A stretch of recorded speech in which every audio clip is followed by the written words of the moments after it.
Salam Indonesia, salam Nusantara dari Sabang sampai Maroko, dari Medan sampai Pulau Rote. Mantaplah iman kita, mantaplah kasih kita, mantaplah pengharapan kita tentunya dalam Yesus Kristus menjadi Tuhan dan Juru Selamat kita dan Juru Selamat dunia. Jangan katakan bahwa Yesus itu bukan Tuhan, jangan katakan pula bahwa Yesus itu bukan Juru Selamat. Dia adalah Tuhan, dia adalah Juru Selamat. Kalau engkau percaya, engkau akan diselamatkan. Engkau tidak percaya, engkau akan dihukum. Yohanes 3 ayat 36. Dan Yohanes 14 ayat yang ke-6, Akulah jalan dan kebenaran dan hidup, tiada seorang sampai kepada Allah kalau tidak melalui aku. Dan Kisah Rasul 4 ayat 12 Rasul Kristus mengatakan, dan keselamatan tidak ada dalam siapapun juga selain dalam Dia Yesus Kristus, karena di bawah kolong langit ini tidak nama lain yang diberikan kepada manusia yang olehnya kita diselamatkan. Puji nama Tuhan. Dan Yohanes 3 ayat 36 berkata, karena begitu besar kasih Allah akan dunia ini, sehingga Ia mengaruniakan anaknya yang tunggal, supaya setiap orang yang percaya kepadanya tidak binasa melainkan beroleh hidup yang kekal. Paulus mengatakan dalam Roma 10 ayat 9 dan 10, dengan hati percaya engkau dibenarkan, dengan mulut mengaku engkau diselamatkan. Puji nama Tuhan, kiranya Tuhan menolong kita untuk memiliki yang terbaik dalam hidup ini. Dan doa dan harapan saya, kekuatan Tuhan, kekuatan firman, kekuatan Roh Kudus, kekuatan iman, kekuatan doa senantiasa menyertai kita. Sebelumnya mari kita berdoa. Terima kasih Tuhan, kami mau berkata kuat di dalam Engkau, di dalam nama Tuhan Yesus Kristus. Haleluya, amin. Dan kita akan membuka Alkitab kita di dalam Yeremia 17 ayat yang ke-7 dan ke-8. Diberkatilah orang yang mengandalkan Tuhan, yang menaruh harapannya pada Tuhan. Ia akan seperti pohon yang ditanam di tepi aliran air, yang merambatkan akar-akarnya ke tepi batang air, dan yang tidak mengalami datangnya panas terik, yang daunnya tetap hijau, yang tidak khawatir dalam tahun kering, dan yang tidak berhenti menghasilkan buah. Puji nama Tuhan. Jadi di sini kita bisa melihat Alkitab yang sudah kita baca. Saya akan memberikan tema bagi kita, berakar kuat di dalam Tuhan. Jadi kalau kita orang yang berakar kuat, kita ingat bagaimana dalam Mazmur 92 di mana ayat yang ke-13, ya, orang benar itu seperti pohon korma.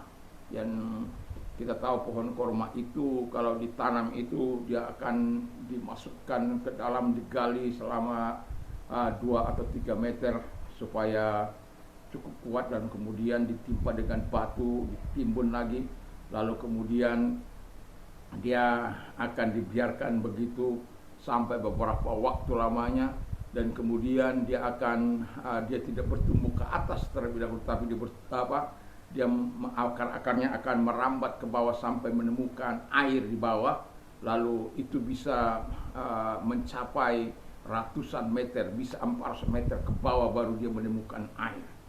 Dan bisa Anda bayangkan kalau akar sudah 400 meter ke dalam, bagaimana kuatnya pohon itu nantinya. Dan kita tahu bagaimana kuatnya badai gurun, pohon korma itu akan tetap baik-baik saja. Karena apa? Dia berakar kuat ke bawah. Dan kita sebagai orang percaya, kita bagaikan pohon korma yang ditanam kuat di dalam batu karang yang teguh, dalam kasih Tuhan, dalam batu karang, yaitu Tuhan Yesus Kristus.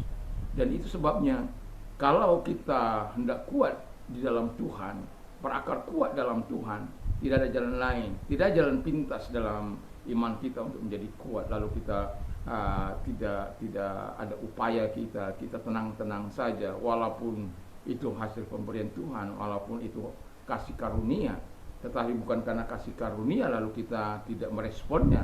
Tidak. Semua itu semakin kita menyadari betapa baiknya Tuhan, lalu kita meresponnya dengan hal yang baik, dengan hal yang positif. Dari ayat pembacaan daripada firman Allah tadi, kita bisa menarik kesimpulan bahwa orang yang berakar kuat di dalam Tuhan itu adalah orang-orang yang punya harapan. Bayangkan kalau orang tidak punya harapan, dia akan mudah terhilang, bahkan mengakhiri hidupnya. Tapi orang-orang yang punya harapan, bagaimanapun susahnya kehidupan, dia akan senantiasa punya pengharapan karena dia punya Tuhan yang kuat, punya Tuhan yang mampu menolong, dia punya Tuhan yang mampu menyelesaikan segala masalahnya. Dia punya Tuhan yang luar biasa. Dan itu sebabnya kalau di dalam Mazmur 34 ya dikatakan bahwa ia yang menyelamatkan dari segala kesesakan. Jadi orang-orang punya pengharapan Tuhan akan menolong dia dan Tuhan akan melakukan ini kepada mereka. Dan yang berharap kepada Tuhan, Tuhan mendengar doa mereka. Wow. Jadi jangan pikir dengan tidak berharap pada Tuhan Anda bisa menyelesaikan masalah, ya. Dengan berharap kepada Tuhan, Anda akan melakukan langkah-langkah strategis dalam iman Anda, dalam hidup Anda, untuk terus menjaga tahap di mana Tuhan tetap berkenan atas hidup kita, tetap melekat kepada hidup kita. Kita melekat kepada Tuhan, Tuhan melekat kepada kita, atau Tuhan di dalam kita, kita di dalam Tuhan. Wow, mantap itu. Kesatuan yang sudah tidak bisa lagi dilepas itu. Dan pengharapan itu membuat kita bergairah dalam hidup ini. Pengharapan itu menggerakkan kita ke arah kudusnya Tuhan, ke arah kehendak Tuhan, ke arah kebenaran Tuhan, ke arah kemauan Tuhan. Itu sebabnya orang yang berharap, kata firman Allah, orang berharap kepada Tuhan itu tidak akan pernah dikecewakan. Dan pengharapan kita dalam Tuhan adalah pengharapan tidak pernah mengecewakan. Itu bagaikan jangkar yang kuat, yang kapal yang besar itu bisa ditahan oleh karena jangkar itu. Haleluya, puji nama Tuhan. Kiranya Tuhan terus menolong kita untuk melihat yang terbaik dalam hidup ini. Dan ingatlah, kalau engkau punya pengharapan, engkau akan melihat selalu peluang-peluang, pikiran-pikiran positif, kemungkinan-kemungkinan akan terjadi karena penyerahanmu kepada Tuhan. Karena Tuhan tidak akan membiarkan engkau, Tuhan tidak akan mengabaikan doa-doamu, dan Tuhan tidak akan mengabaikan doa. Bahkan firman Allah katakan, orang yang berharap kepada Tuhan, doa mereka didengar oleh Tuhan. Dan mereka dilalukan dari kesesakan, bahkan mereka diangkat dari lubang-lubang kubur itu dan ditempatkan di puncak-puncak gunung. Wow, luar biasa.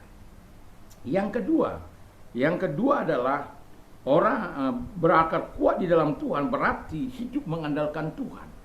Jadi kalau dia hidup mengandalkan Tuhan, ya, itu sesuatu yang sangat luar biasa. Dia percaya akan pemeliharaan Tuhan, dia percaya akan Tuhan akan meninggikan dia, dia percaya bahwa Tuhan membuat dia untuk memberitakan perbuatan-perbuatan yang besar. Kalau kita baca dalam 1 Petrus 2 ayat 9-10. Kamulah bangsa yang terpilih, imamat yang rajani, bangsa yang kudus, umat kepunyaan Allah sendiri, yang telah memanggil kamu keluar dari kegelapan kepada terangnya yang ajaib. Supaya apa? Supaya kamu memberitakan perbuatan-perbuatan yang besar dari Dia, yang telah memanggil kita keluar dari kegelapan ini. Perbuatan-perbuatan Tuhan apa saja yang Tuhan telah lakukan untuk menolong kita. Yang dahulu kamu bukan umat Allah, tetapi sekarang menjadi umatnya. Yang dahulu kamu tidak umatnya, tetapi sekarang telah menjadi umat Allah. Wow, bangga kan? Tapi banyak orang tidak sesuai dengan harapan Tuhan. Saya hanya berharap dalam memberitakan firman Allah ini, berharap firman Allah itu sampai kepada kita dan kita hidup untuk sebagai mana yang diharapkan oleh Tuhan. Tidak apa yang tidak diharapkan Tuhan kita jauhi, apa yang diharapkan Tuhan kita lakukan dalam hidup ini. Ini membuat kita akan terus bergairah di dalam Tuhan. Orang yang mengandalkan Tuhan senantiasa menaruh harapannya kepada Tuhan. Orang yang mengandalkan Tuhan akan senantiasa ada hal-hal, perbuatan-perbuatan besar yang akan yang akan dia ceritakan kepada generasinya, kepada orang-orang lain. Karena apa? Tuhan yang diandalkan dalam hidupnya tidak akan pernah mempermalukan umatnya. Haleluya.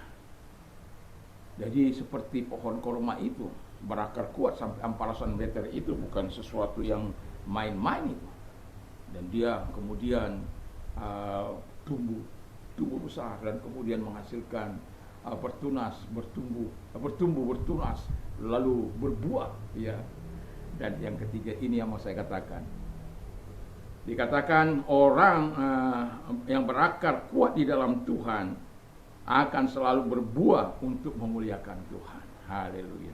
Berbuah-buah lebat. Ya, sama dengan hidup di dalam Tuhan itu akan pada ujungnya dia harus membuahkan kebenaran dalam hidupnya. Dan di dalam ini Alkitab katakan akan selalu berbuah untuk memuliakan Tuhan. Kenapa? Ya. Nah, kalau kita lihat dalam Yeremia 92 ayat 13 sampai dengan 15 itu, tugas kita adalah untuk memuliakan Tuhan. Ketika kita berbuah, jangan berbuah yang pahit, berbuah yang manis, seperti korma yang manis. Saya penggemar korma. Ya. Jadi kalau ada korma itu saya suka makan. Haleluya. Itu enak ya. Nah, bikin air liur turun saja. Jadi kita sebagai orang percaya harus yakin bahwa sebagaimana firman Allah, dia akan berbuah, menghasilkan buah, tak pernah berhenti. Tidak takut tahun kering, tidak takut, tidak khawatir tidak ada musim, dan tidak khawatir akan daunnya yang dikatakan tetap hijau dan lain sebagainya. Kalau dalam Mazmur 100, berbahagialah orang yang tidak berjalan menurut nasihat orang fasik, yang tidak berdiri jalan orang berdosa, yang tidak dulu kumpul dalam pencemooh, tetapi yang kesukaannya ialah Taurat Tuhan, dan yang merenungkan Taurat itu siang dan malam. Ia seperti pohon yang ditanam di tepi aliran yang menghasilkan buahnya pada musimnya, yang tidak layu daunnya, apa saja yang diperbuatnya berhasil. Haleluya. Jadi orang yang berakar yang terakhir itu, setelah dia berbuah, dia akan berhasil dalam hidupnya. Tentu langkah kita sebagai orang yang percaya untuk berhasil dalam hidup, berbuah dan berhasil dalam hidup ini, tidak ada jalan lain. Berakar kuatlah di dalam Tuhan, supaya engkau bisa melihat langkah yang keempat, kau berhasil sebagaimana Mazmur 1 ayat yang ketiga itu. Kiranya Tuhan Yesus memberkati kita supaya kita tetap berada di dalam berakar kuat di dalam Tuhan. Kiranya Tuhan Yesus memberkati kita semuanya. Haleluya. Mari kita tuhan kepada. Terima kasih Tuhan. Biarlah kami berakar kuat di dalam Tuhan sampai kami bertemu muka dengan Engkau. Terima kasih, dan kalau Engkau dalam keadaan sakit, saya mau berdoa bagimu. Percayalah bahwa Tuhan mampu mendatangi engkau saat ini juga, saat engkau membutuhkan pertolongan Tuhan, imanmu yang dilihat oleh Tuhan. Kalau engkau orangnya, tadakan tanganmu. Kalau engkau sedang mau menumpangkan tangan atas orang lain, mintalah pertolongan Tuhan. Mari kita berdoa. Dalam nama Yesus, segala tangan yang diangkat kepadamu, dan dalam nama Yesus, mari engkau menumpangkan tangan atas mereka yang sakit, dimanapun mereka yang sedang berdoa bersama dengan kami. Dalam nama Yesus, segala sakit penyakit yang mereka derita, keluar, dan oleh bilu-bilu daripada Tuhan Yesus, engkau sembuh oleh kuasanya, engkau sembuh oleh jamahan Tuhan, engkau sembuh. Terima kasih. Dan kalau engkau menghadapi masalah kesulitan dalam hidupmu hari-hari ini, mungkin keadaan tidak baik, dalam keadaan sulit dan lain sebagainya, percayalah pada Tuhan, pemeliharaan Tuhan, dan Tuhan akan menolong engkau. Mari kita berdoa.